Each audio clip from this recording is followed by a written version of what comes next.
阿光做家事。阿光看着妈妈在照顾邻居家的小朋友，看起来好忙哦。阿光凑到妈妈的身边说：“我要帮妈妈做家事。”妈妈听到，惊讶地说：“哇，阿光好懂事哦，可以请你帮忙扫地吗？”阿光竖起大拇指，自信地说：“好的，没有问题。”阿光拿着清洁用具，很勤快地开始扫地，地板一下子就变得亮晶晶。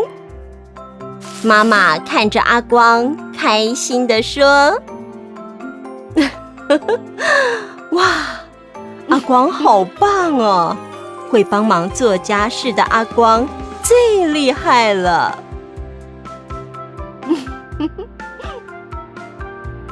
耶！故事读完了，小朋友，你想要分享故事给你的哪个家人？妈妈把卡片拿给家人看，说说故事吧。